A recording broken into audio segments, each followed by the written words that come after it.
اللہ الرحمن الرحیم۔ Info lab میں خوش آمدید۔ آج کا پہلا مسئلہ یہ ہے کہ نماز میں پاؤں ملانے کا کیا حکم ہے۔ کیا نماز میں صف ایسی تیار کریں کہ پاؤں سے پاؤں ملے ہوئے ہوں یا نہیں؟ تو جواب یہ ہے کہ پاؤں ملانا ضروری نہیں ہے، صفیں سیدھی کرنا ضروری ہے۔ اعتدال کے ساتھ کھڑا ہونا چاہیے، خلا درمیان میں نہیں ہونا چاہیے، اور پاؤں سے پاؤں ملانا یہ ضروری نہیں ہے، بلکہ سیدھا کھڑا ہونا اور صفوں کو برابر کرنا ضروری ہے۔ اگلا مسئلہ ہے کہ جس کمرے میں تصویر ہو اس میں نماز پڑھنا کیسے ہے۔ تو جواب یہ ہے، کمرے میں تصویر ظاہر ہے اور وہ نمازی کے آگے ہے یا دائیں طرف ہے یا بائیں طرف ہے یا پیچھے ہے یا سجدے کی جگہ پر ہے، ایسی تمام صورتوں میں ایسے کمرے کے اندر نماز پڑھنا مکروہ ہے۔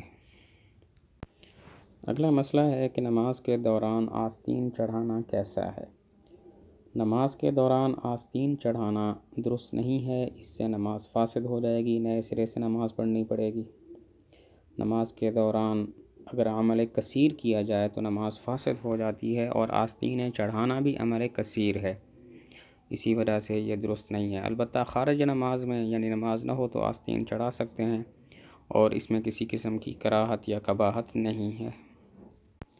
اگلا مسئلہ ہے کہ امام کی پیچھے رکوع کی تسبیح کتنی بار پڑھ سکتے ہیں، یعنی امام نماز پڑھا رہا ہے اور مقتدی رکوع میں جائے تو کتنی مرتبہ تسبیح پڑھے۔ تو جواب یہ ہے کہ کم از کم درجہ تو 3 مرتبہ ہے، 3 مرتبہ لازمی ہے، اور 5 مرتبہ یا 7 مرتبہ بھی پڑھ سکتا ہے۔ 5 مرتبہ درمیانہ قسم کا درجہ ہے اور 7 مرتبہ اعلیٰ درجہ ہے، تو 3، 5، 7 کوئی بھی عدد اختیار کر سکتا ہے، امام کے پیچھے پڑھ سکتا ہے۔